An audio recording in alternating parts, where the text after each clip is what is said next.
we will now be going on, as pointed towards that by Tracy, towards the session on well-being in law firms. We're a little bit behind, so my plan is to go straight into this session. So once again, thanks for Tracy and Sarah, and helping us along this section. We've got Rebecca Mander and Elspeth Mills Rendell. So welcome to Rebecca and Elspeth. First up we have Rebecca. Rebecca Mander from Guru Coaching. So Rebecca is the founder of Guru U, motivated by her own experience as managing director of a multi-million-pound company, living through a series of personal crises. Rebecca now supports senior professionals during personal setbacks to get back on track. Rebecca ensures employees and leaders are supported during personally challenging times, so they will be far better equipped to deal with professional challenges. Rebecca runs masterclasses using her own coaching model to help employees learn how to overcome challenges in and out of the workplace, which sounds superb and very of the moment. And then Elspeth Mills Rendell. The needs of interests of Elspeth's clients are at the heart of what she does. Elspeth, a barrister, is a highly sought after international negotiation strategist and consultant, mediator and executive career coach and mentor. She helps facilitate learning and development, and she has a specialism in providing a proven track record following her own successful career in the legal sector. As a mediator, Elspeth strongly believes in supporting people through the voluntary mediation process by challenging perceptions and mindsets to create a safe environment in which they work towards resolving their differences and move towards a settlement they can all live with. Absolutely superb. So first up we have Rebecca. Over to you, Rebecca, and then if I can ask you to hand on to Elspeth, and then we'll take questions and answers at the end. Absolutely, no problem at all. I have to tell you, Matt, we've been typically coachy, and we didn't want to share the same message twice. And we believe that in leadership, collaboration is key. And so we've collaborated. So we are, rather than saying the same thing twice, we thought we'd come together, and we've had some great fun putting together a presentation. So I'm just going to, we're working on it together, aren't we, Elspeth? That's right, good teamwork. Fantastic. So as Matt kindly said, I'm Rebecca Mander, and today we're talking about balancing the scales of well-being. And the other point of that is the emotional agility. Now, we've heard a lot during the day about agility, resourcefulness, and the unprecedented uncertainty and change that we find ourselves in. And effectively what we're going to be focusing on is how do we help people in a state of unprecedented uncertainty to be at their best, or to be okay. And it's okay not to be okay. Yeah, I think Matt said that earlier, didn't you, Matt? Yes, so we're going to hopefully give you some hints and tips and techniques, and some contact details at the end, and a free gift for you at the end. And if you can hear my husband emptying the dishwasher, please do wave at me, Elspeth, and I'll go and tell him to shut up. Okay, so where are we now? So let's have a think about where we are in the situation that we're in right now. These are a couple of quotes from the Bellwether report in 2019.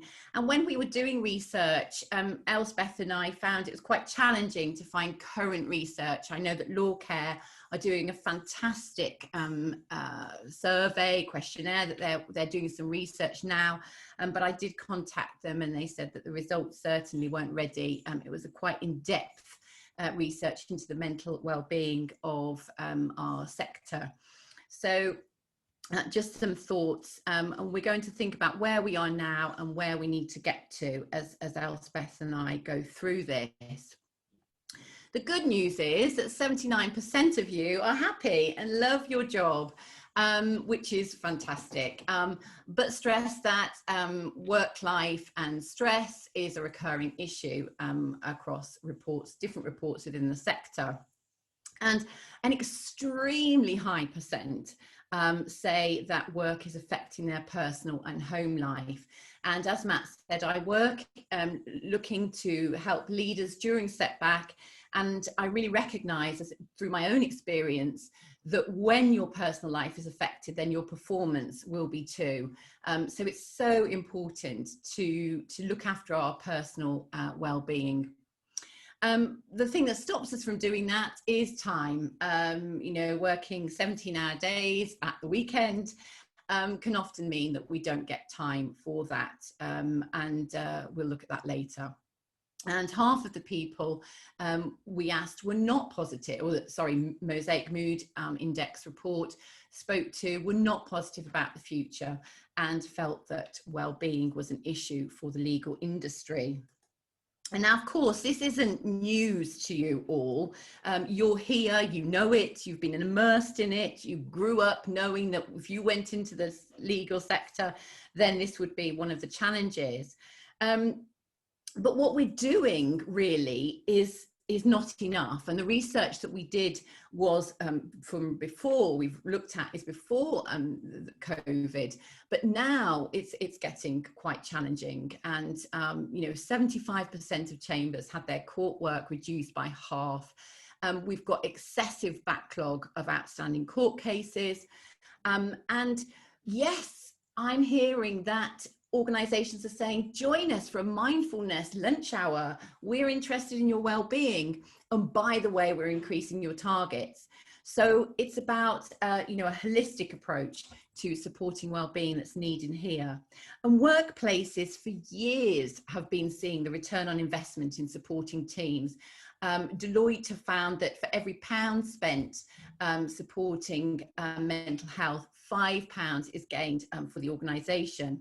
But it does feel to me like the legal sector is behind the curve still.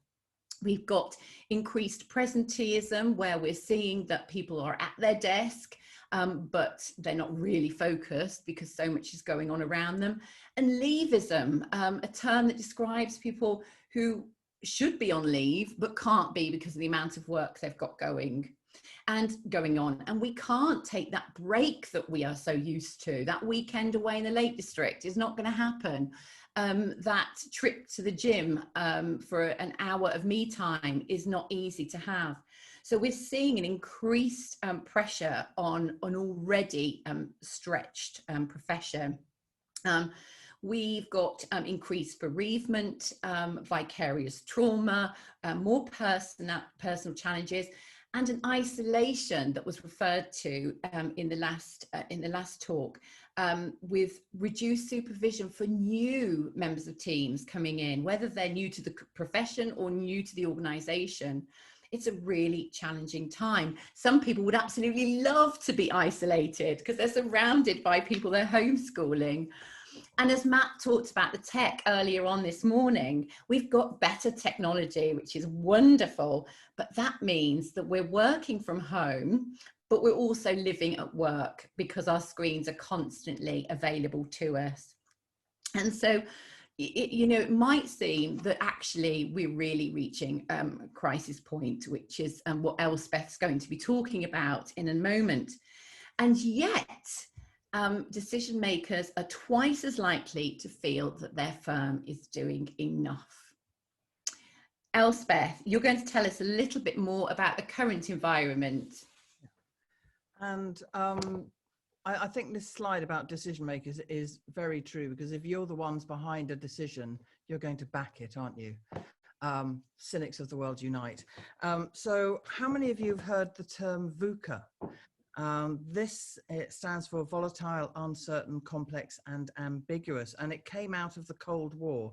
It's a US military term, and it came out, I'm just going to get you to jog backwards for those of you who remember when NATO and the Soviet bloc were not on good terms, so they were at loggerheads, and effectively it was very difficult for NATO to read what was happening behind the Iron Curtain.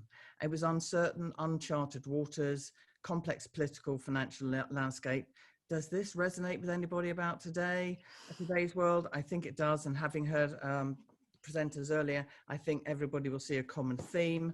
And how does this therefore translate to the current legal field and the current legal landscape? So volatility, we have Brexit, we have China, the rising power, we have USA, Trump, post-Trump, now Biden, we have economics coming into play, and then we bring in COVID into the mix, and it's like putting it into a big melting pot. So one of the things that John said earlier, one of the things that they're concerned about is that young lawyers are particularly feeling isolated, and the volatile nature, and it's about that uncertainty. New ways of working, yes. Using Wi-Fi, artificial intelligence, Tony spoke to that, and the impact on the roles that we're going to be playing in the future, and the roles that we're going to need from our future lawyers and the future services. And we've had some brilliant sessions today which actually highlight these points. So pressure on fees, that's always been the case. Pressure on times, always been the case. But this lack of divide between home and work is something that adds on the pressure. And I was talking to somebody recently about the fact that what they now do is that discipline of actually getting on their bike in the morning, they cycle to the station, they then cycle home, and that is their commute. And at the end of the day, they do the same thing. And hey ho, we've got a little bit of exercise in there, fresh air, which always helps. In terms of complexity, the law by its very nature, as we heard from previous speakers, very complex, and that might be why we were all attracted to it in the first place, because it's interesting, it's challenging, and the impact on legal services is going to be immense. Richard emphasized how complex law is, and it's about how do we deal with that complexity going forward. Then this is ambiguity point that VUCA focuses on. Fail to prepare, you prepare to fail. Benjamin Franklin said it before, I've just said it. And the speed of technology and the pressure on lawyers in an already pressured environment is immense. And talking to people and working with people, that pressure is getting steadily ratcheted up in the current environment.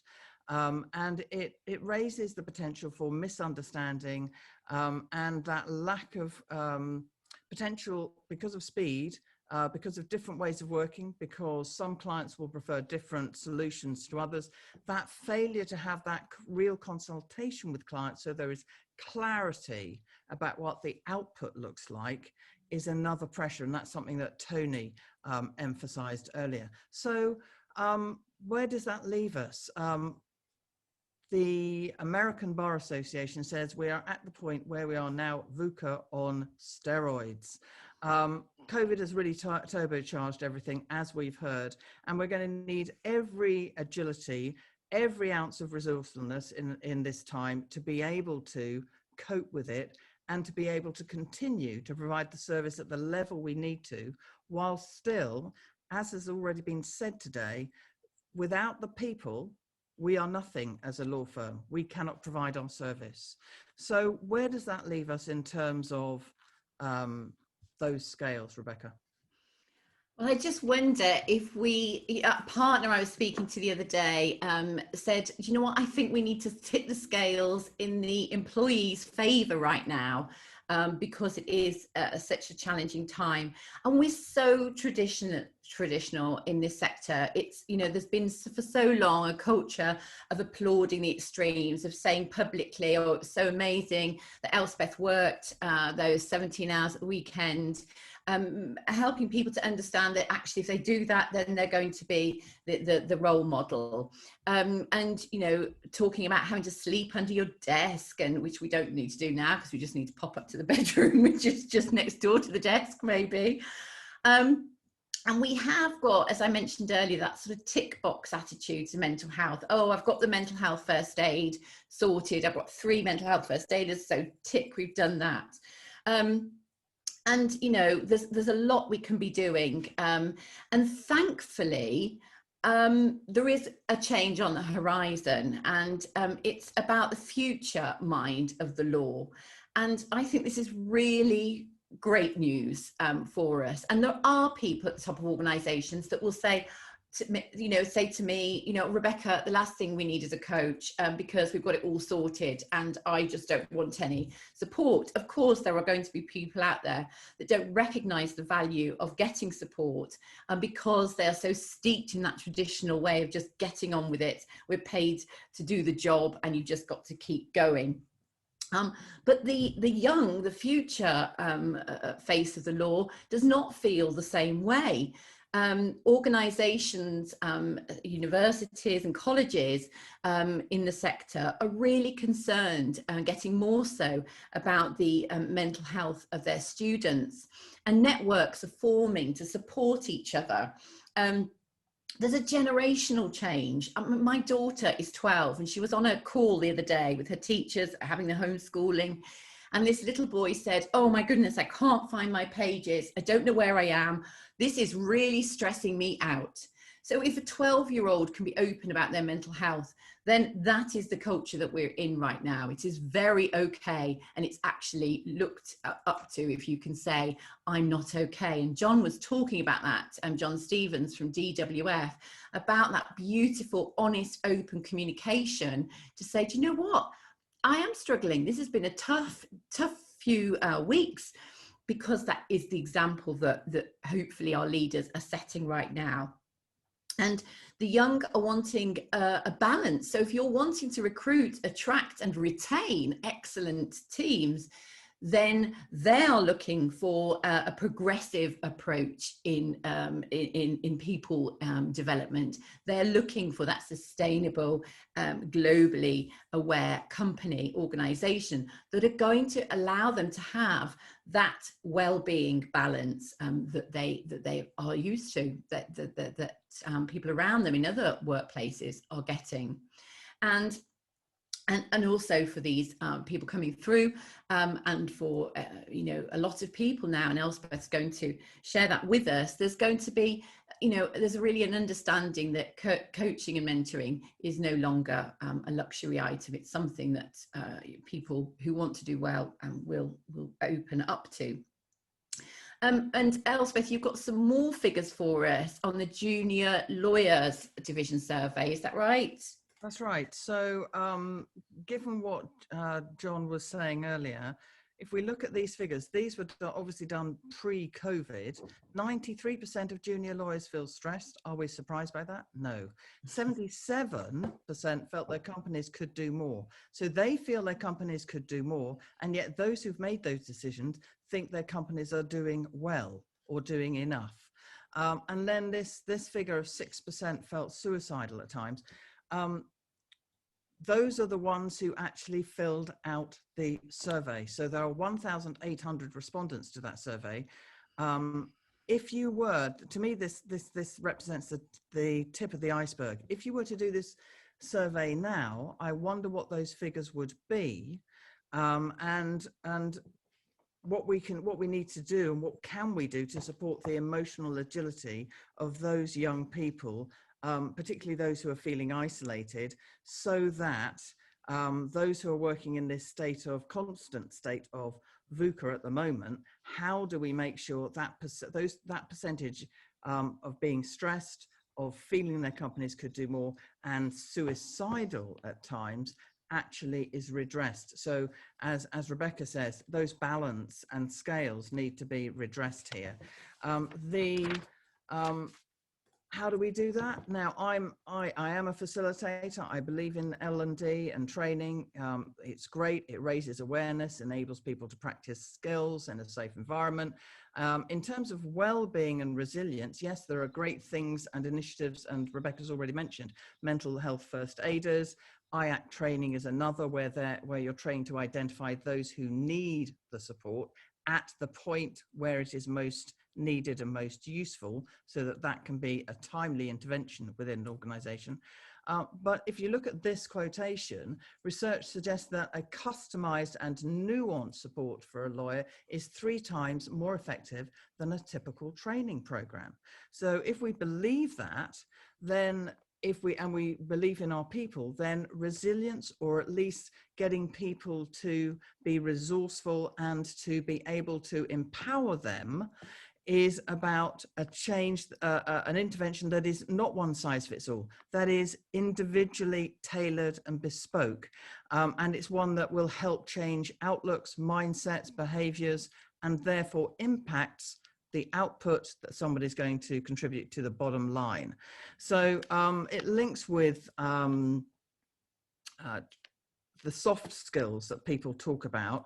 And I think that's a misnomer. And I prefer, Tony mentioned the skills that people are going to need to excel in when they're working with AI and new technologies. I prefer to use the term life skills. Those are going to be the unique selling points for those lawyers coming up and those who are already in practice. And coaching has a great impact on that. So when coaching was introduced, it was seen as remedial, fixed poor performance, and now it helps leaders up their game. And as Rebecca's already said, it's now perceived as no longer a luxury item, no longer a nice to have. It is an absolute vital. And indeed, if you look at the Fortune 500 CEOs, 60% of those have coaches. They can't all be wrong. Look at where their Fortune 500 companies are placed. This shows that coaching, mentoring is now perceived very differently. It adds value to individuals. Their improved performance is all about empowering them, and the results have a direct corollary with the return on investment that firms can actually measure. So, Rebecca, we were talking earlier about collaborative leadership, and I just wanted to open that up at this point. Yes, certainly. I think that, you know, collaboration is, if we can collaborate as leaders, then we're taking people with us. We're not pulling them along behind us. And it's so important that we are open to other people's points of view, I think. Is that what you're referring to, Elspeth?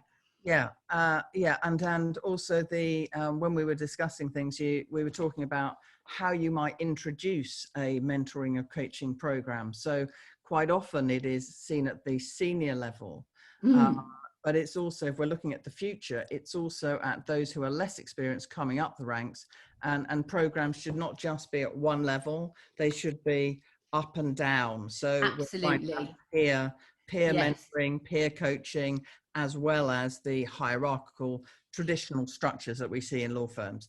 Exactly. I think, yes, I can see where you're coming from now. When we worked with Wilkes in Birmingham, they were interested in focusing on their junior teams so that they could start coaching upwards and supporting their juniors, which is where we started with. So absolutely, I don't think it has to be at the top down, definitely. So again, not one size fits all. Not one size fits all. So how do we help people in a constant state of VUCA then, Elspeth?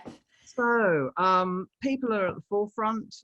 We've got a new little acronym, PEEP, spelt not necessarily P-E-P, but P-E-I-P. So people are at the heart of this. It's about how do we positively support people. So in terms of those who are supervising, and supervision was mentioned earlier, one of the things that people who are supervising, to make sure people don't feel isolated, particularly when you're working remotely, is that we need to have a structure, we need to have a process, we need to have a plan. We need to be allowed to have time to supervise, time to speak, and simple tools and techniques that work to support our cohort, our team members, and ourselves.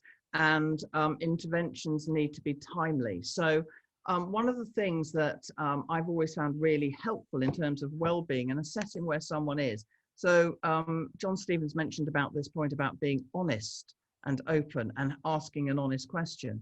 It does mean that you have to get an honest answer back. Mm-hmm. So one of the things that I often suggest to people, just to see where people are in their resourcefulness, their resilience, how they're feeling, is to use the stress curve. And the stress curve is going to be coming up in a second. And you will see there are 4 points along it. 4 is where you really are not doing well. So what we want to do, prevention is better than cure. You've got pressure along the bottom. performance at the top, we want to basically make sure that people fess up. They feel they can ask that question. They can actually, they can see where they are. So if you were to take a pen or pencil now in a traditional sense and write that curve down, where would you put X marks the spot as where your pressure is now? And often by asking, if you're somebody who's responsible for someone, or indeed somebody you're working with, and you can sense something is not quite sitting right, ask them, well, where do you think you are on that curve? Get them to mark an X. And what are the factors that lead you to put that X there? Why are you there? And what can you and I do to help you put you back to be more in line with the 4? And that gives, those questions give people a sense of control, because this uncertainty, this volatility is something that means that people feel that everything's beyond them, everything's beyond their control. Those simple questions, that little curve gives you an indicator, but it also helps somebody think, actually, I've made an assessment, I've had a chance to reflect, I can mark an X on that. And then we're talking about engagement, which is the E point. And this is about creating a culture. And there's a lot talked about culture and visions within organizations. And I'm sure some of you will be familiar with a chap called Simon Sinek. I don't get any dibs back from any books that I might mention or authors I might mention, by the way, just so that we're clear on that. That would be totally unethical, but highly profitable. So he has a book called Start With Why. And if you find that someone's personal drivers match the organizational drivers, then there's likely to be much more contentment in the workplace, because we're all moving in the same direction. When we were preparing this, we were talking about vision statements. And in my work in consulting, in negotiation and mediation, I truly believe that a question, and particularly a good question at the right time, has much more power to influence or open up someone's thinking than a statement. And we were talking about vision statements, and you were telling me, Rebecca, about a partner you were working with. Yeah, absolutely. His Peter Taylor at Paris Smith, just so passionate and such clear vision on his why. You know, I could imagine when you mentioned that about it being a question, that the sort of answer or the sort of vision statement might be something like, how can we help our clients feel as passionate about our brand and as valued as we want our employees to be? You know, because his whole ethos is around people, and you know, and then the profitability and the performance follows.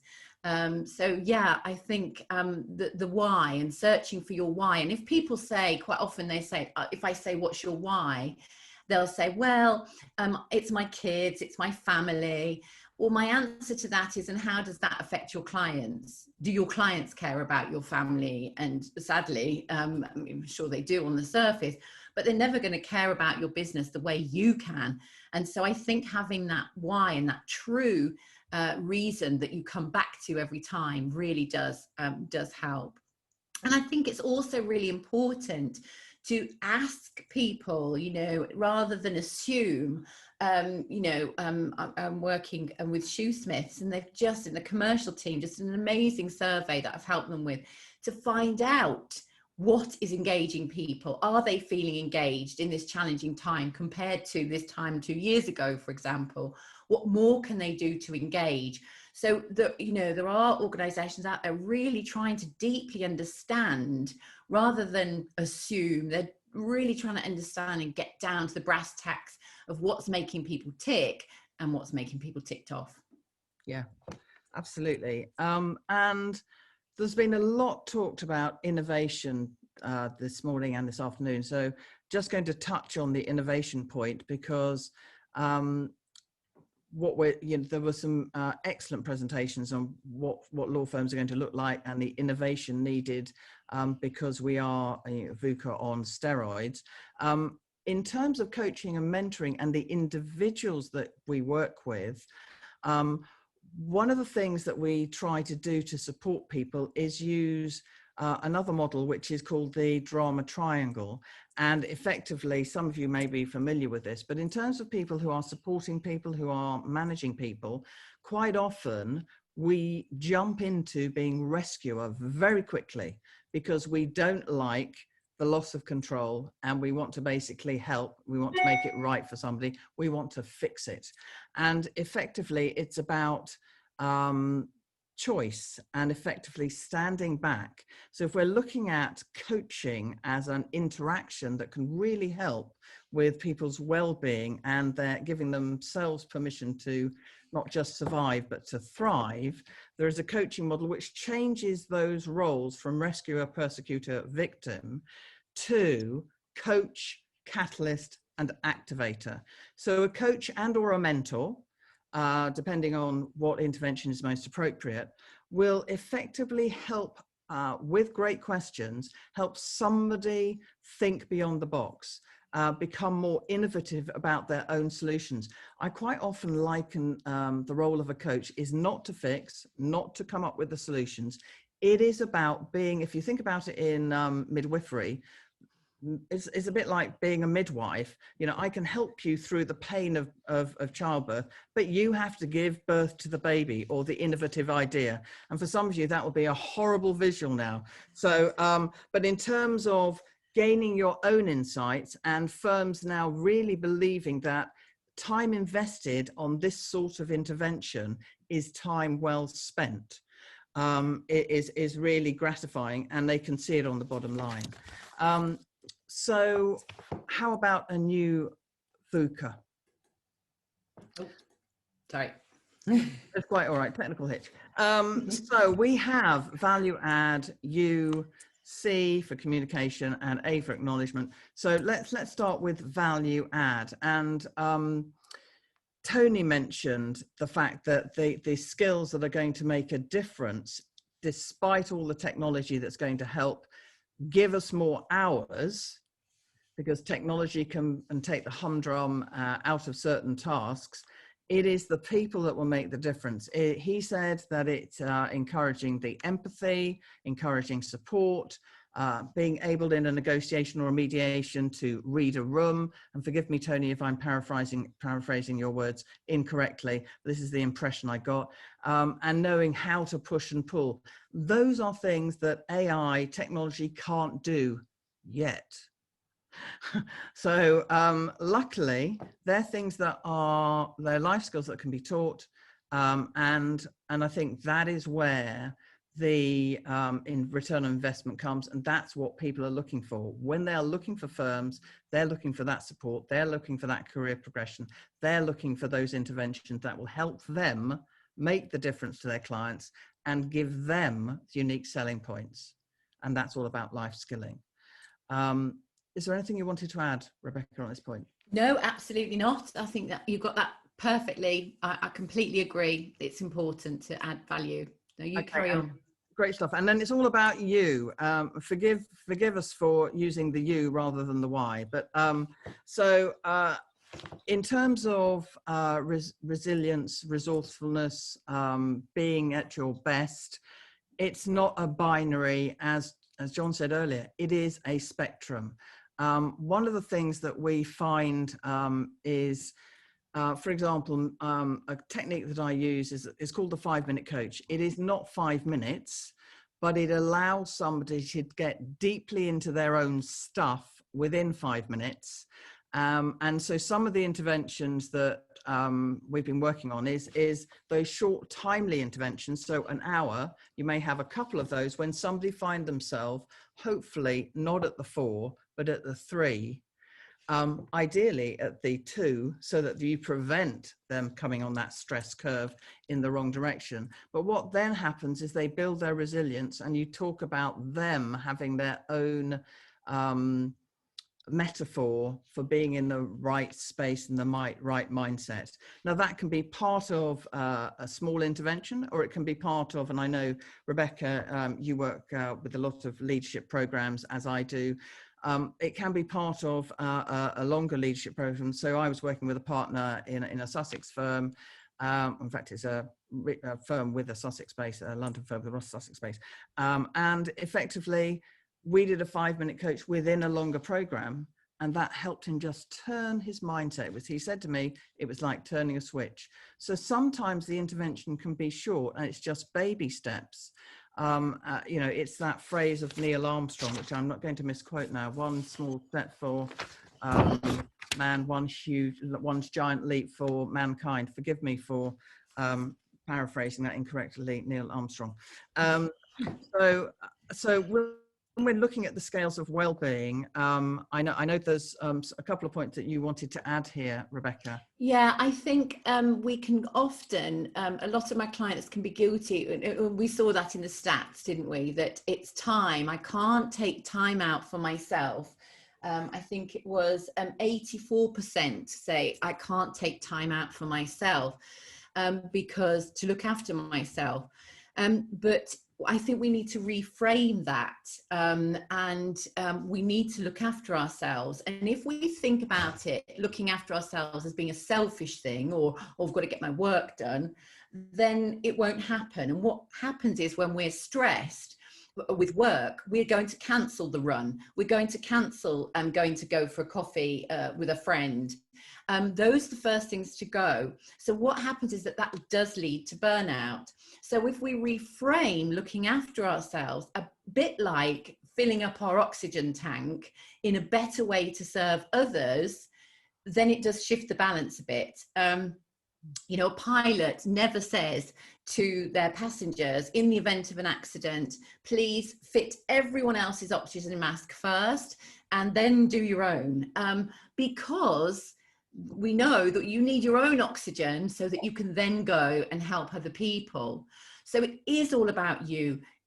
A lot of people can fall into the victim space also and say, my organization's not doing enough for my mental well-being.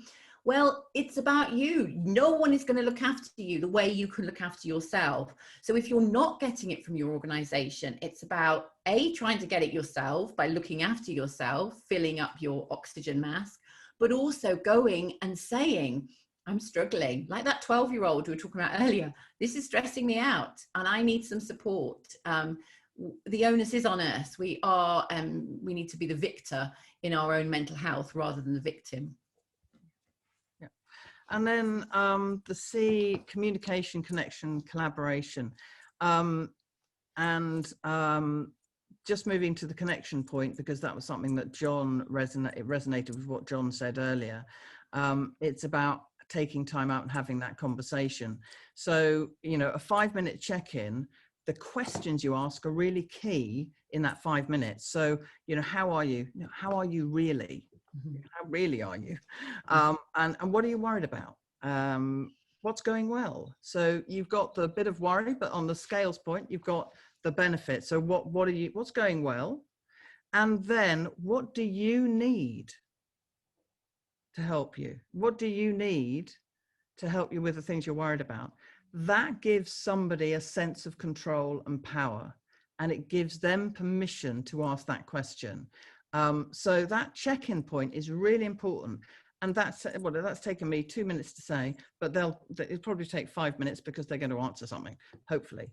And if you don't get an answer, keep asking the question, is what I would say. But those are 4 little questions that I think work for that 5-minute check-in. And it is about that connection. And a lot has been talked about that this morning.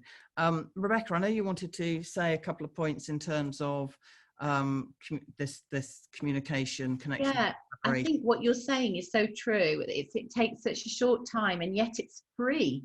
It doesn't need to pay for somebody to come and ask those questions. Someone was saying to me the other day, I've asked my team to call a colleague that you've not spoken to this year, check in with them, see how they are, and do not discuss work. Do the same with a client. And imagine the client's joy when they get a call from their solicitor that's not going to cost them money. It's just checking in to see how people are. I think that communication is so important to get that connection. Erwin Mitchell last year in December, did a 2-week conference. And it wasn't just for their partners. They normally would do it for their senior level. They did it for the whole organization with a great big focus on well-being. And so much good work is being done. You know, being careful about our communication. As John said, you know, a delayed delivery on emails. Really thinking about, how am I communicating? How is that landing? But as you said, Elspeth, it's about seeing the person. I think someone earlier was talking about psychological safety. And all we really want as human beings is to know that we are seen, we are valued, and we're heard. We're seen, we're heard, we're valued. And, you know, it doesn't cost a fortune to do that. Yeah. Yeah. And so it basically comes down to that architecture of a law firm, and that recognition and alignment of what needs to be done, recognition of this takes time, but it is a value add, because you're looking after your people. They will be able to contribute, even acknowledging those who are making that contribution is a big mental or mind shift for some law firms. Those who are more traditionalist, they are coming round to that, but without that, you're not going to be able to look after your people, and you're not going to keep people. So it comes back to that point, those points that have already been mentioned. So in terms of acknowledgement and alignment and achievement, one of the things I think law firms or organizations can do is build into that reward system that this is a valuable time spent, and this lip service, this tick box, is not enough now, particularly as we are VUCA on steroids. But looking fast forwarding, when we come out of this, please note the positive, when we come out of this, what would we like to have happen? And if you ask lawyers that at different stages of their career, they will give you different answers, but they're really insightful answers as to what they want. And often it's acknowledgement of their contribution. It's alignment with what I want to do, what do I want to achieve, and it's recognition for that. So those people you've got doing really good stuff around resourcefulness, around supporting people, need to have that recognition, and that needs to be built into the infrastructure, or as I think it was Tony who said, architecture of an organization. I think that's really fundamental to changing people's behavior even more and jump starting it further. I did want to ask you, Rebecca, you talked about acknowledgement when we were talking, and there was a particular thing I think would be really helpful to let people know about. So yeah, we talked about acknowledgement, and I think it's about acknowledging what we do well as well. So we're primed to look for the negatives, and we can, when we're going through setbacks, such as we are right now, we selectively attend to everything that proves us right. So, oh, Boris has given us another awful announcement. Oh, I didn't get asked to speak on my Zoom call today. Oh, so-and-so hasn't pulled their weight in this project. And so we go to bed with all that in our head and not really focus on the good things that have happened in our day. And so, you know, I think focusing on that, not a gratitude journal. Gratitude journals are all about what happens to you. A nice weather from my walk, for example. But the positive attitude log, which I created, and I'm happy to share, Denise, I'll send it to you. You can share it with all the attendees today, is how we selectively attend to the things that happen in our day because of us. So thinking of things that you have achieved, things that you're proud of, something someone said to you that make you feel good. Just a 5-minute exercise at the end of the day helps you selectively attend to the positives, which can be quite hard to do in times like this. So it's really important exercise and very, very effective. Yeah. And then we've got some also some websites, haven't we, Elspeth? Shall I share those? Just these are just places where you can find some good information. The American Bar Association has some really good information. They've got a really long, detailed report which gives some really good ideas. The HSC also has some good practical guidance on it. Black Dog Institute is an Australian organisation, and they've got some really interesting stuff.